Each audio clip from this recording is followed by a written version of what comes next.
It was 11:47 on a Thursday night when Brennan Thayer turned his key into the wrong door. He had been awake for 14 hours straight, rewiring a failed HVAC unit in the basement of Alderhaven Residences, and the hallway on the 4th floor looked the same in both directions. Unit 4A, Unit 4B. His was 4B. The door he pushed open was 4A, and it was already unlocked. He stepped inside and he stopped. Joelle Prescott, the woman the entire building called Miss Prescott, sat on the hardwood floor in a dark living room, knees pulled to her chest, hair undone, eyes swollen red. No blazer, no heels. Around her lay old cardboard boxes, a cracked picture frame with a photograph of an older man she clearly loved, and a crumpled handwritten letter near her bare feet. She looked up, froze. 3 seconds of absolute silence passed between them before her voice broke through. Barely a whisper. "Please forget what you just saw." Brennan did not answer. His eyes dropped not to her, but to the letter on the floor. One line at the bottom. He read it in a fraction of a second. "Transfer complete. You have 30 days. He knew exactly what that language meant. He had read sentences like it hundreds of times during 7 years at the Department of Justice. He stepped backward, closed the door, walked to 4B without a word. Everyone in that building thought he just fixed leaky pipes. But the woman on that floor had no idea that the only person who could read that letter for what it really was had just closed her door. If someone begged you to forget what you saw, but you knew staying silent could cost them everything, would you walk away? Brennan Thayer woke at 5:40 the next morning, the way he always did, without an alarm, without noise, without urgency. He swung his legs off the narrow bed in Unit 4B, a staff apartment the size of a studio, and walked barefoot to the kitchen. The apartment was small. 1 bedroom. A fold-out couch in the corner where his daughters slept. A bathroom that barely fit a standing shower, but the walls were covered in color crayon drawings, watercolor experiments, pencil sketches taped edge to edge, all of them signed in wobbly letters by the same artist. Willa. She was 8 years old, and she drew everything. Trees, stars, her father's boots. The view from the rooftop where the two of them lay on a blanket every Friday night and watched the sky turn. That was their tradition. Every Friday. No exceptions. She appeared in the kitchen doorway now, hair tangled, dragging a stuffed bear by one arm. She climbed onto the stool at the counter and opened her sketch pad while Brennan poured cereal and sliced a banana onto the side of her bowl. She was drawing something new. 2 figures lying on a flat rooftop, a dark sky above them, stars everywhere, one star bigger and brighter than the rest, colored in thick yellow crayon. She tilted her head without looking up. "Daddy, do stars move?" Brennan tucked a strand of hair behind her ear. "Everything moves, sweetheart. Just some things move too slow for us to notice." She nodded as if that made perfect sense and kept coloring. He packed her lunch, zipped her backpack, and walked her to the bus stop at the corner of Alderhaven's front entrance. He watched the bus pull away, Willa's face in the window, waving with one hand, holding the bear with the other. Then he went back inside and became invisible. That was the word for it. Invisible. He spent the next 8 hours replacing a hallway light on the 2nd floor, snaking a drain in the laundry room, resetting a breaker panel in the basement, and responding to 4 separate maintenance requests from residents who did not know his name. The woman on the 3rd floor called him "Hey."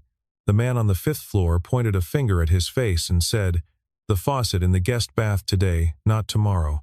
No one said please, no one said thank you. 5 years earlier, Brennan Thayer had sat at a desk in a windowless office inside the Department of Justice building in Washington, D.C. The desk had been buried under binders, printouts, and SEC filings. Behind him, a whiteboard covered edge to edge with hand-drawn diagrams, arrows connecting shell corporations across 4 countries, dollar amounts in red, timestamps in blue. His colleagues had called him the mapper, not because he used software, because he did not need it. He could look at a spreadsheet for 30 seconds and see what algorithms missed the rhythm of fraud, the architecture of hidden money.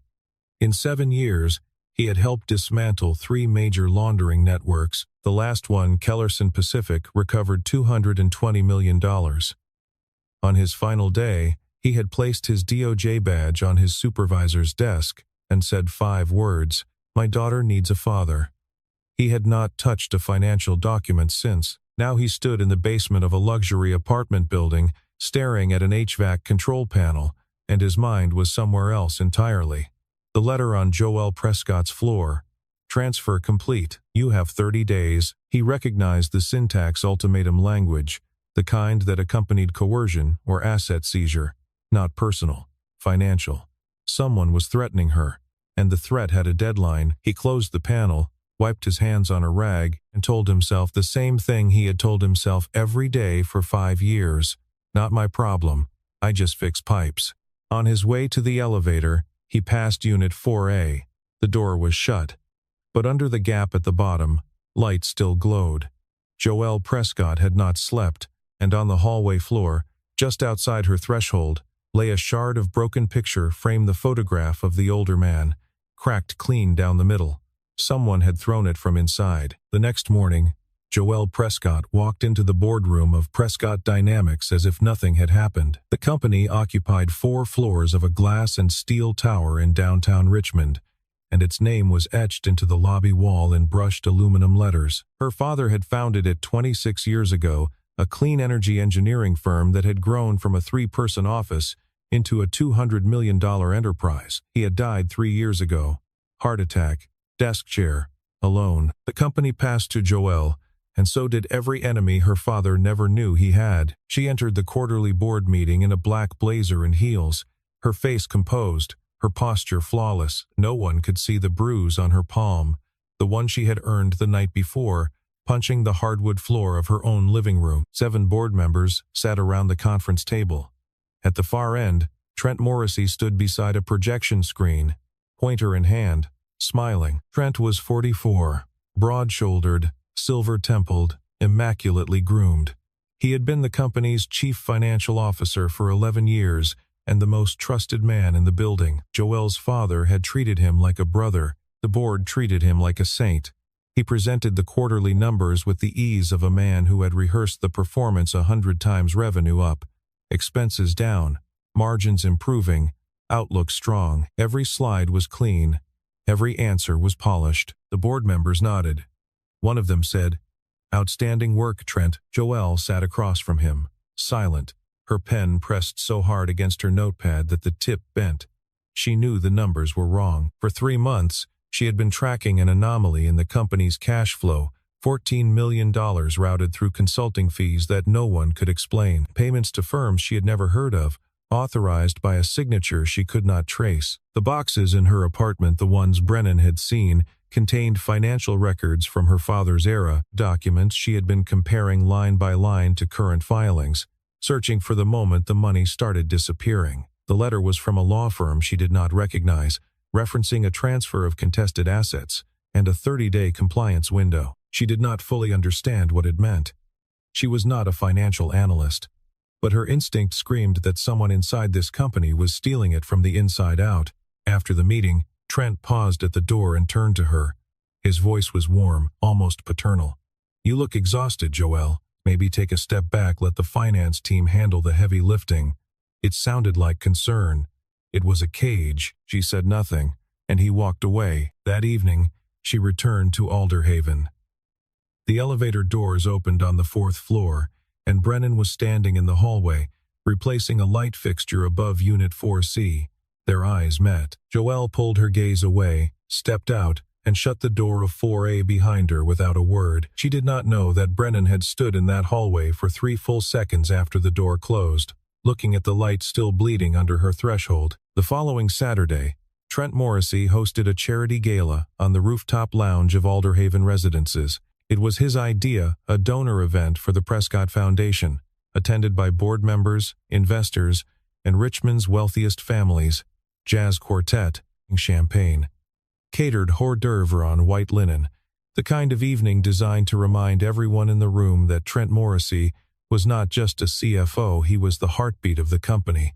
Brennan had been assigned to work the event, not as a guest, as labor. He spent the first hour adjusting microphone levels, running cable along the railing, checking the portable generator, and hauling chairs from the storage room on the 3rd floor. He wore his usual gray maintenance shirt. No one spoke to him. No one looked at him. He was furniture. Midway through the evening, Trent stepped up to the microphone. The crowd quieted. He began a toast, gracious, eloquent, warm, and then his eyes landed on Brennan, who was kneeling near the speaker stack, plugging in a backup cable. Trent paused, smiled, turned to the audience. "Ladies and gentlemen, I want you to meet the most essential man in this building." Laughter rippled through the crowd. "He keeps our toilets running." More laughter. Trent stepped down from the riser, crossed the floor, and clapped Brennan on the shoulder like they were old friends. "No offense, buddy. Someone's got to do it, right?" The guests chuckled. A few raised their glasses. Brennan stood slowly. He did not smile. He did not flinch. He looked directly at Trent, eye to eye, no movement, no expression, and said nothing. The silence between them lasted 2 seconds, and in those 2 seconds, something shifted in the air that no one else noticed. Joelle stood 3 meters away, holding a glass of wine. She did not laugh, but she did not speak either. She watched Brennan the way someone watches a stranger on a park bench, with distant, mild sympathy. "Poor man." An investor stepped forward, swirling a tumbler. "So what did you do before this?" The word "this" landed with deliberate weight. Brennan answered without hesitation. "Data work." The investor smiled. "Well, we all got to start somewhere." He turned away. Trent leaned toward Joelle, speaking just loud enough for the circle around them to hear. "See? This is why I handle the numbers, Joelle. Not everyone's built for it." The sentence was a weapon shaped like advice, aimed at Brennan, loaded for Joelle. Brennan stood still for 3 more seconds. Then he bent down, picked up the cable he had been connecting, plugged it into the speaker, and returned to his work as if nothing had happened. No reaction, no flinch, no flush of anger. That stillness, that absolute refusal to perform humiliation, unsettled something in the room. A woman near the bar lowered her glass. A board member shifted in his seat. The laughter had already died, and no one quite knew how to restart it. Brennan finished the speaker check, picked up his toolbox, and left the rooftop without a word. He took the stairwell, not the elevator. On the 3rd floor, he paused in front of the building's server room. His master key could open every utility door in the building, including this one. He looked at it. Then he kept walking. Not yet, but he had already catalogued Trent Morrissey. The charm, the control of the room, the way aggression hid inside friendliness like a blade inside a loaf of bread. Brennan had seen that pattern dozens of times in 7 years at the DOJ. It was the architecture of concealment, and it always meant the same thing. Someone was hiding something worth finding. 2 days after the gala, Brennan received a maintenance request from Unit 4A.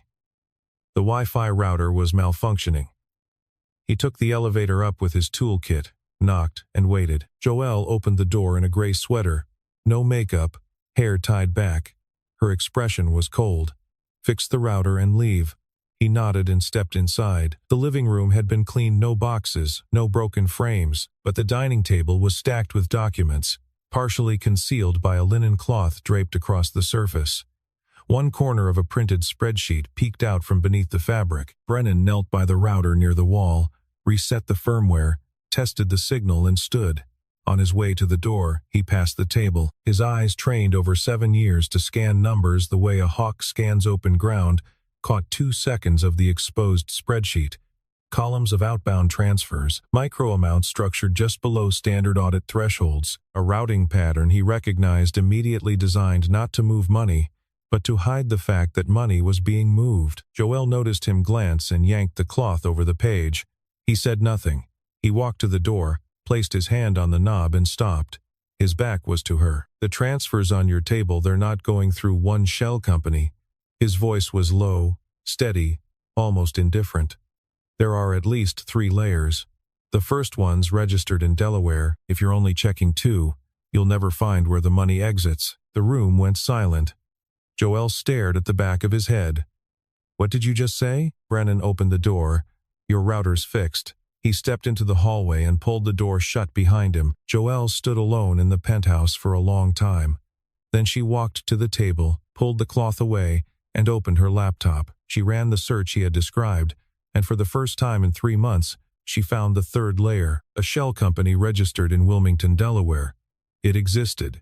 It was real, and she had missed it entirely. She sat down slowly.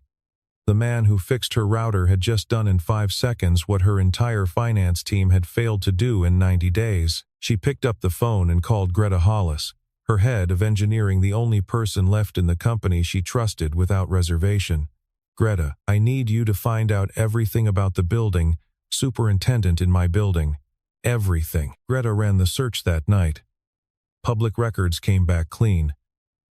Education, employment history, residential records ordinary. But when she reached the period between 2014 and 2021, the trail went dark. His file at the Department of Justice was classified.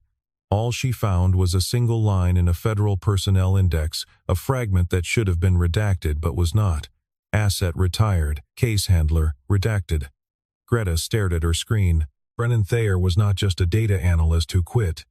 He was something the federal government had considered an operational asset.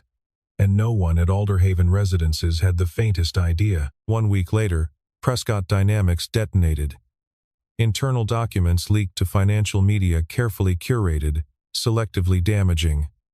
Bloomberg ran the headline first. Richmond Times-Dispatch followed within the hour. CEO Joel Prescott, accused of mismanaging tens of millions in company funds, competence questioned, board confidence shaken. The story painted her as reckless, inexperienced, overwhelmed. It did not mention Trent Morrissey. Not once. The board called an emergency meeting. 3 of 7 members demanded Joel's resignation before the day was out. Trent sat at the far end of the table, hands folded, face arranged in careful sorrow. "I don't want to see you go, Joel," he said quietly. But the numbers don't lie. He had orchestrated the leak himself, selected which documents to release, which context to strip, which narrative to construct. The goal was surgical: force the board to vote her out, clear the path for Falconer Capital, a private equity firm run by a man named Darius Falconer, who had been working with Trent for over a year to acquire Prescott Dynamics at a fraction of its value, strip its assets, and sell off the technology Joel's father had spent his life building. Joel fought back in the meeting, but she had no evidence to counter the narrative. She had suspicions, spreadsheets she barely understood, and a letter from a law firm she could not trace. The board scheduled a formal vote 10 days. If she could not prove her case, she would lose the company. She returned to Alderhaven that evening and stepped into the elevator. When the doors opened on the 4th floor, Brennan was there, kneeling beside an air filter housing, screwdriver in hand. He looked up, she looked down. Neither spoke, but Brennan saw at the particular hollowness behind her eyes that meant someone was losing a war they could not afford to lose. That night, at 11:15, Brennan sat in the basement security office, monitoring the building's camera feeds, a routine end-of-day task. On screen 3, the lobby camera captured Trent Morrissey entering the building through the main door. Beside him walked a man Brennan did not recognize, mid-50s, gray suit, leather briefcase, posture that spoke of wealth so old it no longer needed to announce itself. The 2 men spoke for 11 minutes near the mailboxes, just out of earshot of the doorman. Then the stranger left. Brennan did not know his name. But he knew this was not a social call. He captured the screen timestamp, faces, duration, and saved the image to a personal drive. First piece of evidence, he went back to Unit 4B. Willa was already asleep, curled on the fold-out couch, bare tucked under her chin. Brennan knelt beside the bed, pulled a case from underneath a laptop, the one he had used at the DOJ, 5 years untouched, never wiped. He opened it. The desktop loaded slowly, and there it was, in the center of the screen, a single file icon. Mapper 531, the forensic analysis software he had written himself, line by line, during 18 months of tracking the Kellerson Pacific network. He had not opened it in 5 years. Tonight, he double-clicked. The program launched, and Brennan went to work. He had 2 sources: the spreadsheet pattern he had memorized from his 2-second glance at Joel's table, and publicly available records: SEC filings, Delaware Division of Corporations, Cayman Islands Corporate Registry. Mapper cross-referenced the data, layer by layer, connection by connection, and Brennan guided it the way a surgeon guides a scalpel: precise, patient, certain. By 4 in the morning, the picture was complete. $31 million had been siphoned from Prescott Dynamics over a 36-month period, routed through 4 shell companies in 3 jurisdictions, and deposited into a single account at a Cayman Islands bank. The account was registered under the name Morrissey Holdings Limited. Every transfer bore a digital fingerprint that pointed back to one man. Trent Morrissey was not protecting the company. He was hollowing it out. Brennan printed 14 pages, charts, timelines, transfer maps, account registrations, and a single photograph, the lobby camera image of Trent standing beside the unknown man. He placed them in a brown envelope, carried it upstairs, and set it on the floor outside Unit 4A at 6 in the morning. He knocked twice and walked away. Joelle opened the door in a robe, looked down, picked up the envelope. She read the first page standing in the doorway. Her hands began to shake. By page 4, she was sitting on the floor, the same floor Brennan had found her on the night everything. Started staring at a transfer map so detailed, so precise, it looked like it had been assembled by a federal task force. Page 11 held the camera image Trent and the stranger, time-stamped, undeniable. She found Brennan in the basement 20 minutes later. He was changing a water filter, sleeves rolled up, shirt damp with sweat. She stood 3 feet away, envelope in hand. "Who are you?" He looked up, wrench still in his hand. "The guy who fixes your pipes." She held up the report. "A team of forensic accountants couldn't trace this in 3 months. You did it in one night." He said nothing for a moment. Then, he set the wrench down and spoke without looking at her. "You've got 9 days before the board vote. That should be enough." He picked the wrench back up. Joelle stood there for what felt like a long time, watching a man in a maintenance uniform dismantle a water filter with the same hands that had just dismantled a $31 million fraud. She walked away without another word, but something had changed in the way she saw him permanently, irreversibly, and she knew it. She tested the report. She gave it to Greta Hollis for independent verification. Greta spent 2 days cross-checking every data point and came back with a single sentence. "Joelle, whoever made this, they're not guessing. This is the work of someone who has operated at federal level." And then Greta added what Joelle already suspected. There was a former senior accountant named Marcus Dunhill, forced out of Prescott Dynamics 2 years ago, under circumstances no one had questioned at the time. If they could find him, they might have a living witness. The problem was that Marcus had disappeared. Brennan found him in under 48 hours. The DOJ had trained him to trace people the way other analysts traced money through utility records, DMV filings, public tax assessments, the invisible fingerprints that every life leaves behind. Marcus Dunhill was living in a rented house on a dirt road outside Fredericksburg, Virginia, 60 miles south of Richmond. Brennan drove there alone on a Tuesday afternoon. Marcus opened the door with the face of a man who had been waiting for a knock he hoped would never come. He was thinner than his company photo suggested, with dark circles under his eyes and a beard that had grown past the point of intention. Brennan showed him the shell company diagram. "Trent used you to sign off on these transfers. You knew they were wrong. He threatened you, and you ran." Marcus stepped back, one hand gripping the door frame. "You don't understand. He has people, lawyers, connections." Brennan's voice did not rise. "He has a paper trail, Marcus, and right now, it leads to you." Marcus's hands trembled. "He said he'd destroy my family. My wife took the kids to her sisters in North Carolina. I haven't seen them in 14 months. Brennan looked at the man in front of him, a man who had been hollowed out by the same kind of fear Brennan had spent 7 years studying. "He's going to destroy 1,200 families if nobody talks." The silence that followed lasted almost a full minute. Then Marcus went inside, opened a drawer, and pulled out a black USB drive he had kept hidden for 2 years, 347 internal emails between Trent Morrissey and a man named Darius Falconer, detailing every phase of the acquisition plan. Marcus sat at his kitchen table, wrote a sworn statement in longhand, and signed it. Back in Richmond, Joelle had been digging deeper. Through a former contact at the FBI, she obtained a partially declassified personnel summary. The words on the screen made her sit perfectly still. Brennan Thayer, former lead analyst, DOJ Financial Crimes Unit, responsible for dismantling the Kellerson Pacific laundering ring, $220 million recovered, voluntarily retired, 2021. She read it 3 times. Then she looked up through the windshield of her parked car at the Alderhaven building at the window on the 4th floor, where, at that exact moment, A man in a gray maintenance shirt was probably replacing a light bulb or unclogging a drain, and she understood. She had overlooked the one person who could save her company because he wore the wrong uniform. That afternoon, Brennan picked Willa up from the bus stop. The two of them sat on the bench outside Alderhaven's front entrance.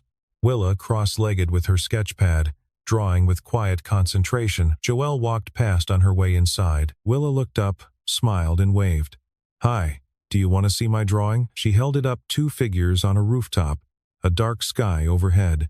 One star bigger and brighter than all the rest, colored in thick yellow crayon. Joelle crouched down. For the first time, she smiled, not a performance, not a mask, but something real. "It's beautiful, sweetie." "Which star is the brightest one?" Willa pointed. "That's Daddy's star. He always finds it first." Joelle looked at Brennan. He was looking at his daughter. Then he looked at Joelle. He said nothing, but something passed between them in that moment, quiet, almost invisible, like a star that had always been there but had only just been noticed. 3 days before the board vote, Trent struck. He filed a formal complaint with Alderhaven's property management company, accusing Brennan Thayer of unauthorized entry into Unit 4A and surveillance of a resident. He demanded immediate termination and eviction from staff housing within 48 hours. The property management office called Brennan in. The conversation lasted 4 minutes. "Mr. Thayer, you have 48 hours to vacate." Brennan did not argue. He walked back to Unit 4B and stood in the doorway for a long moment, looking at the apartment he had turned into a home for the past 2 years. Then he began packing. He took Willa's drawings off the walls one by one, careful not to tear the tape, and stacked them between sheets of cardboard. He folded clothes into boxes. He wrapped the kitchen plates in newspaper. He disassembled the fold-out couch and leaned it against the wall. The apartment looked the way it had when he first moved in, empty, impersonal, belonging to no one. When Willa came home from school that afternoon, she stood in the doorway of the apartment and looked at the bare walls and the cardboard boxes and the stripped bed. She held her bare against her chest and did not move for a long time. Then she asked the question she had asked before, in other apartments, in other cities, in other years. "Are we moving again, Daddy?" Her voice was small and steady, the voice of a child who had learned not to cry about things that kept happening. They had moved 3 times in 5 years. Each time, she had packed her drawings without being asked. Each time, she had taped them to the new walls without complaint. Brennan knelt in front of her and held both of her hands. "We'll be okay, sweetheart. We always are." She nodded. Then she walked to the stack of cardboard, pulled out her drawing of the rooftop stars, and held it against her chest next to the bear.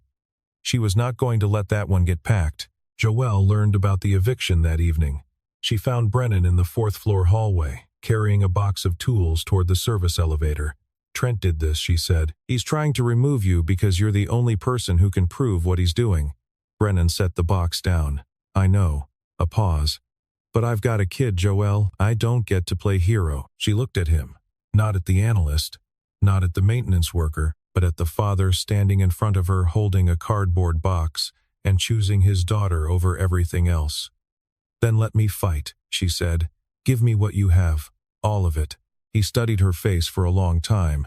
Then he went into 4B and came back with the USB drive from Marcus Dunhill, the full mapper printout, and every piece of evidence he had gathered. He handed her the stack. Page 6. "Start there." Trent organized a pre-vote dinner the following night at a private restaurant in Richmond's Fan District. Every board member attended. Candlelight, white tablecloths, old wine. The evening was designed to solidify Alliance's one final performance before the vote that would remove Joelle Prescott and hand the company to a man who had spent 3 years stealing it. Joelle arrived uninvited. She walked through the restaurant door in a black blazer, alone, carrying nothing but a USB drive between her fingers. The table went silent. She pulled out an empty chair, sat down, and placed the drive on the glass surface directly in front of Trent Morrissey. "Before anyone votes tomorrow," she said, "I'd like to present the real financial report of Prescott Dynamics." Trent smiled, practiced, dismissive. "Joelle, this isn't the time or the $31 million. Trent." Her voice was level. "4 shell companies. 1 account in the Caymans. Your name on every single one." The table went absolutely still. No one moved. No one breathed. Trent's smile held for one more second, then flattened. He stood. This is fabricated, she's desperate. And she's grasping at. He turned to the board.